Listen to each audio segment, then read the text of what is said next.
CEO John Ray is saying in his first public interview since taking the job that he's open to the idea of restarting operations, telling the Wall Street Journal everything is on the table. If there's a path forward on that, then we will not only explore that, we'll do it. Kate Rooney joins us now with more on this prospect. Hey, Kate. Hey, Mike. So we did see Sam Bankman-Fried also weighing in on this in John Ray's comments. In a tweet, he is in Palo Alto on house arrest.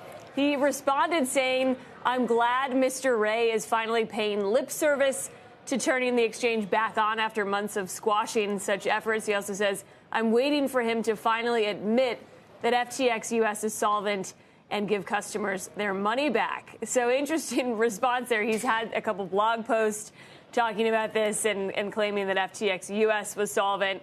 John Ray, meanwhile, saying, we really don't need to hear from you, by the way. It's not helpful, called it sort of misinformation.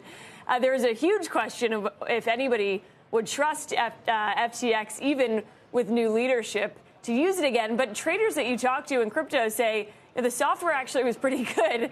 And there are some people who can see a path forward as a way to bring revenue back and say that it was one of the better infrastructure platforms and ways to trade crypto out there, but probably too soon to tell if anybody's willing to put their money back there.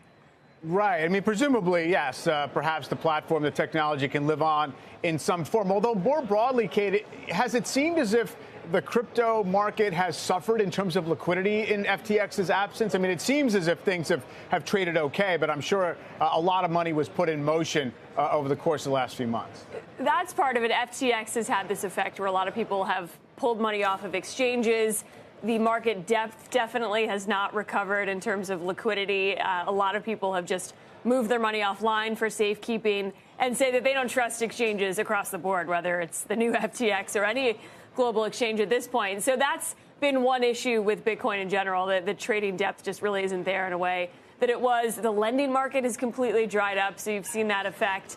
One cryptocurrency, interestingly, Mike, we talk about FTX, the FTT token that's part of the FTX balance sheet. It's part of the bankruptcy proceedings, and they talked about finding some liquidity, about $5 billion worth. That token surged about 30% on the news that FTX might reopen. So you are seeing these pockets of risk in crypto still alive and well. If people are willing to speculate on that token at this point, it's up more than 32% today. Absolutely, yes, up to 230. It's amazing. Maybe they can even, end up kind of helping the longer-term cause with that wild activity. Kate, thanks very much.